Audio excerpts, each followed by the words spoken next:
Kati mayindidde okulaba naye olyokkesima okubamu ku jimu. Jimu yosijja kuba naye sijja kusobola ndongo kangi balekera. Endongo level yenyiko atagisobola ndongo bagyekere basitaga bagyekere balonja. Tiwadonina wangi bolabe nze sirire jula. So music nga ye music amwina kwagaza okuddamu okuyiba sibyegomba kuba ne level kwebiri sikyabisobola okusinzira ku mutendero music watuuse sikyagusobola eno speed nene speed y'amaanyi sente nyingi nakugamba ekinfudde owakabi era kinsomya akatabo kano Success and Fraud Based on News and Reality nfumintiriza reality ekintu nkitunuulira nekyovana nabagamba nakera kumata nenva mukweyirusa nengamba Katonda yantonda ndi muddugavu Katonda yasinga okumanya lwaki yantonda lwaki neyerusa boda mu facts no da mu reality ense kwanguyira level ya music weri kisagisobola okujjako nange okutula nengamba kanyumira abana ba Spice bakole emibiri gyabwe embeera obulaba nga kati Spice ndabe abana nga bakkirira naye akkirira abana bamutwala eno agoma naye agoma nenyimba za nyini azina abana bata music ngali ku competition nga batosobola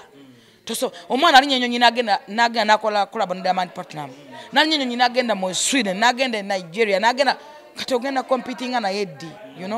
so ebintu benesunga ku Spice nga yo omuntu bingi music performance yenje egomba nnyo njagala kubanga akola era kuva ku mutima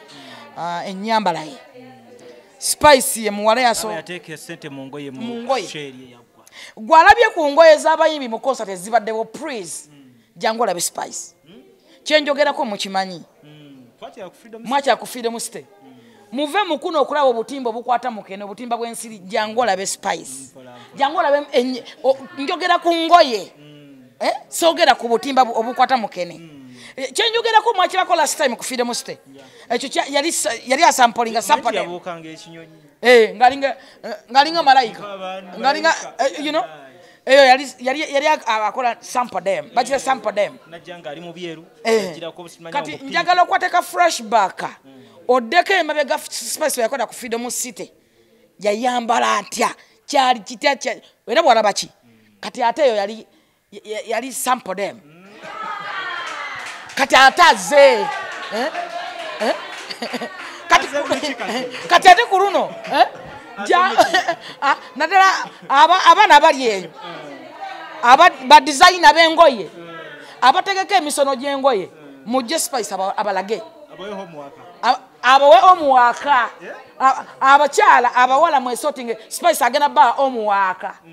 mutandika ku ngoye zagenda okwambala. Programu eno kutusibwako aba Pasha Styles Fashion Store abasangibwa ku Ham Shopping Grounds Block U shop number U78 ne U79 basuubuza ate naawagula kamukamu. Balina engoye nga t-shirts, plain neze ziriko ebifaananyi, sweater shirts, jeans, shorts, capes, unisex pants, jumpers, MCP, branded stockings, sweaters, kosa ne jacket. Basangibwa ku namba y'essimu eri wansi awo ku call ne WhatsApp n'awayagala okudelivalingira mutegeregana. Ziwa and Sons suppliers webikozesebwa mu kisenge ng'ofuula ekisenge kye ekyenjawulo kirabike bulungi gula amasooka amalungi bed cover duvet mosquito nets towel ne kalonda yenna agwa mu kkoero basangibwa ku Mukwana Arcade ne namba y'essimu weeri wansi awo. Arapex Tile Adhesive and Grout eri ayagala okusiba tiles ze zinywere mu ddiiro ku lubalaza mu kisenge oba mu kinaabiro oli wa ddwaliro oli wa arcade oba ekifo kyonna kyoyagalamu obugumu obw'enjawulo olw'ekirungo ekiteekebwamu. Amwetaaze genda mu hardware ekuliraanye Sidin Tile Center ku Salama Road kosa ne namba z'essimu nga wooziraba wansi awo ku screen yo bakubireko tojja kwejjusa. Mariam Massa mukyala muyimbi mukyala muzadde ayambye abantu bangi alina music mulungi ate nga abuulirira subscribinga ku YouTube channel ye Mariam for Children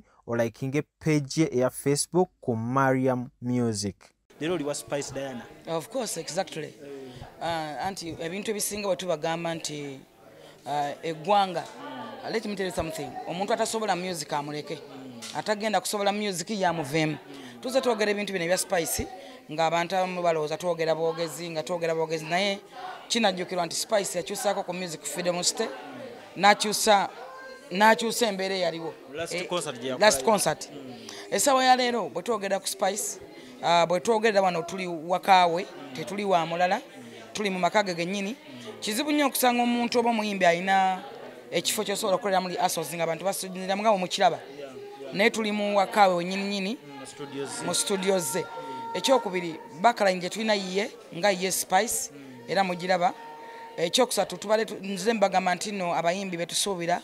kababeere ba technician abagenda okukola ku basajja batusingako experience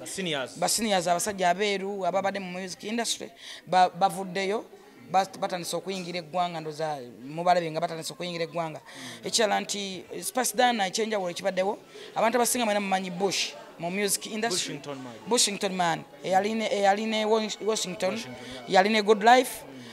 Bush wakabi mwabakute mu kintu era buli kyakola kyonna kibera perfectly naye abantu amba mutya lwakuba nti ali expensive because byakola era biri expensive.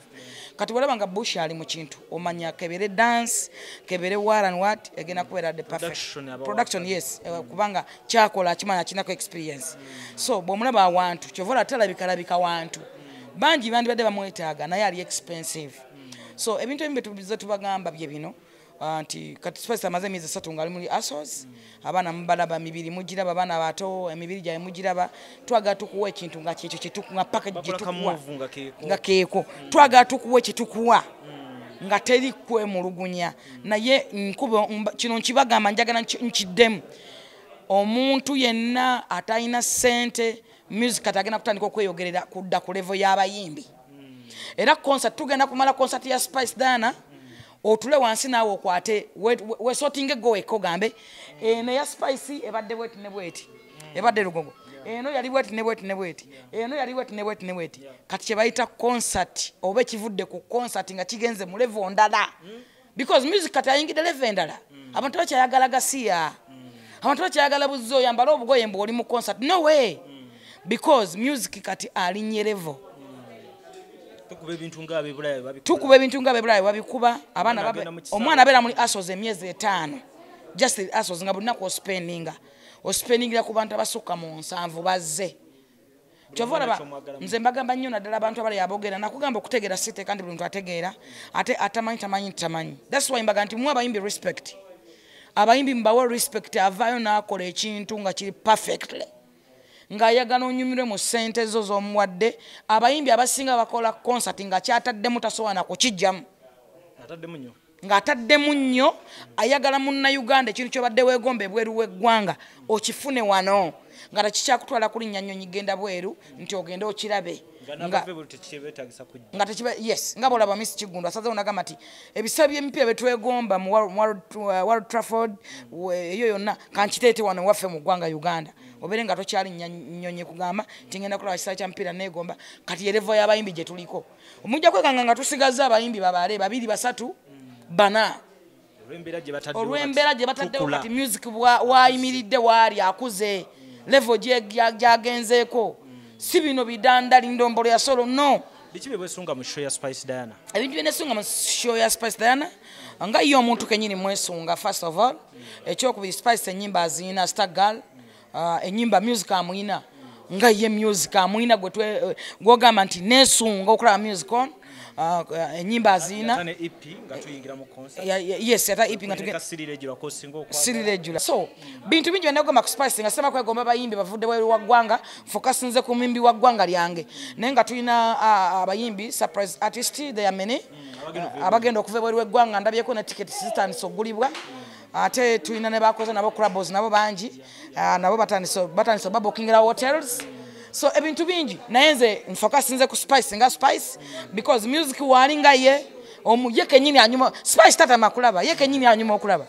omubiri gwe gunyuma okulaba nga yo omuntu anyuma okulaba tatama njagala ogamba abayimbi okusinzira ku producer wa Sheno kyangambye nti atajje muri rehearsals atafune program bino ebyampitirako awo tebiriyo mu eno show anti kyekyo kyeggambe nti Bushington abantu bangi bamwagala naye ali very very expensive era bw'omulaba ku show y'omuntu oba omuntu amukozesezza omanya show egenda kubeera perfect very very very perfect because tagezesa tatesitinga so akola kituufu ayagala omuntu eyasasudde kituufu kyolabe kyekyo so gwe omuyimbi ayagala Spice omuwerekerako oyagala okumuyimbirako kuba Spice nsuubira nti Spice ye muyimbi ayimbye show z'abayimbi bonna tafuddeyo kugamba nange nina lugogo nga 13 January no way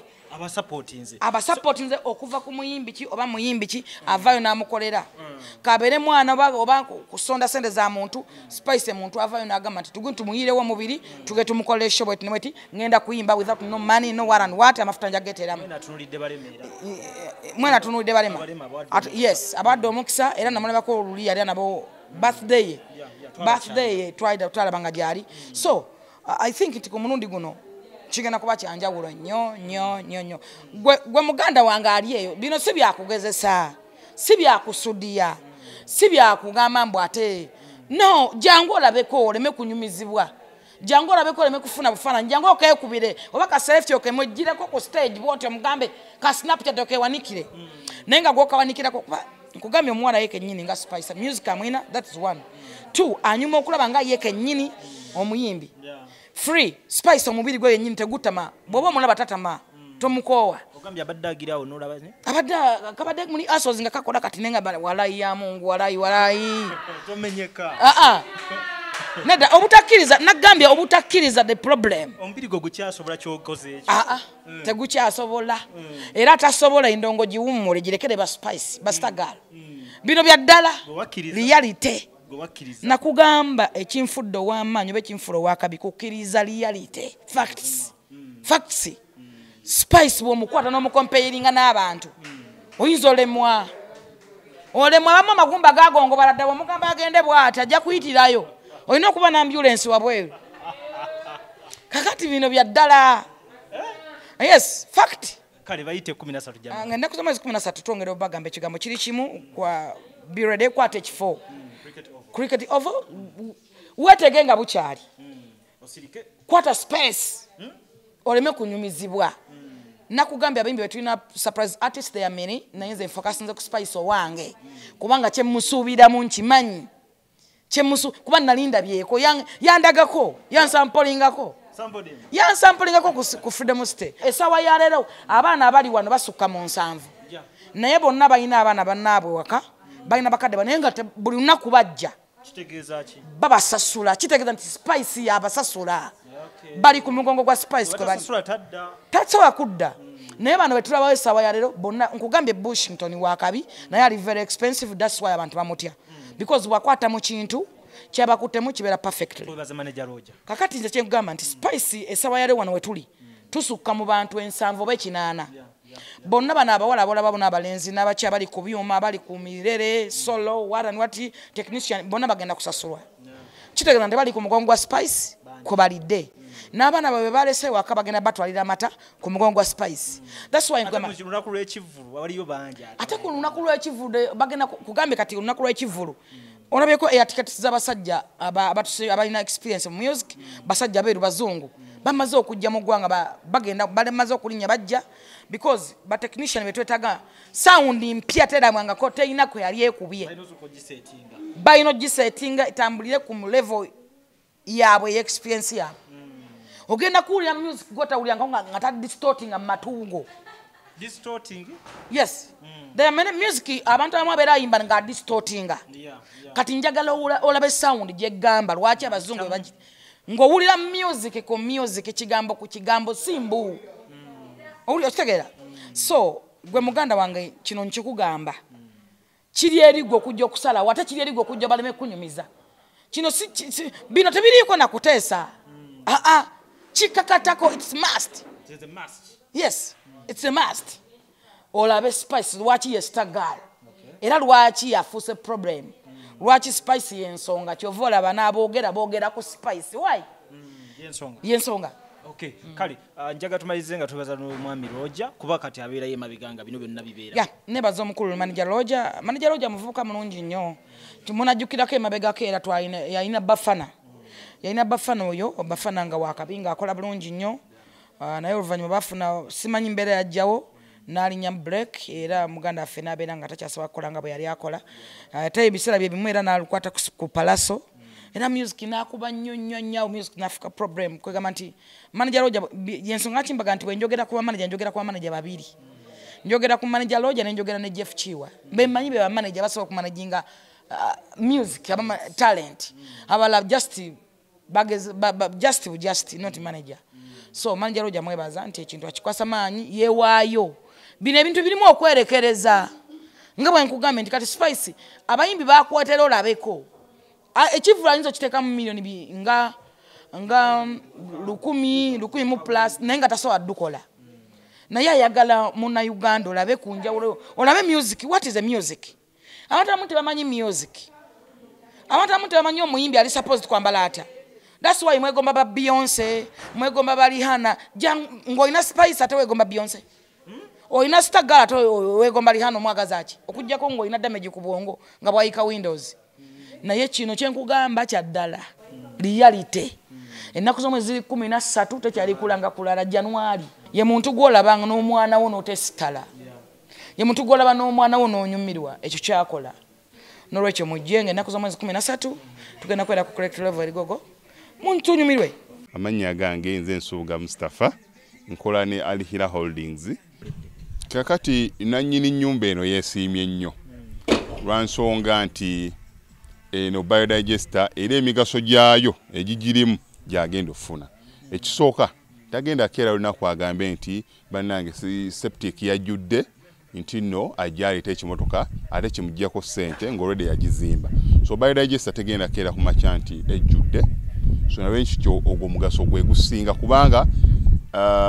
eri gundi yaffe twagikolanga naye ate era still ng'ejja n'ekulya lwansonga nti ebeera etuuka n'ejjula so etuuka ng'esigala ekulya wadde nga ate wagiteekamu ssente yo nnyingi. Ekyokulala nti beauty ye egenda vaayo eya compound nti nno pavers zigenda kuva eri engulu yonna gye mulengera paka eno amazzi era gagenda draininga gano ag'enkuba nga gagenda mu kaala akali ebbala awo nti nno beauty y'olujja egenda vaayo bulungi nnyo. Newe manjagala simbawo muddo kisoboka. N'oba oyagala simbawo muddo ogwo kubanga kati singa owa kamera waffe akulaga nti nno system ogira nti eri wansi fuuti 2 kweno level kwe tuyimiridde wansi fuuti nga 2 so omuddo kakube guyina emirandira gitya guba gujja mmera. Yes bannange tetukolera bagagga bokka ate era tetukolera tetusijja bayita baavu omuntu wa wansi omufuna mpola fenna gye tuggwa nange ndi mufuna mpola so sikolera bantu sina kika kye ngamba mbuno nno nkolera baneeno wabula buli omu era buli omu nga bwozze bwe tukola ki bwe tukwata. Kati Alihira Holdings Uganda Limited tusangibwa Kamoocha Prince Charles Drive plot 45 Kamoocha we wali offices zaffe. Tuyina namba z'amasimu esooka ya Airtel 07017669992 neya MTN 0789224230. Abasinga batumanyira mu biodigester kuba bwe tuvudde nnyo mu kamera naye nga abaklanti baffe abapya n'abakadde bagenze bakitegeera nti no ne general construction yenna mwetuli.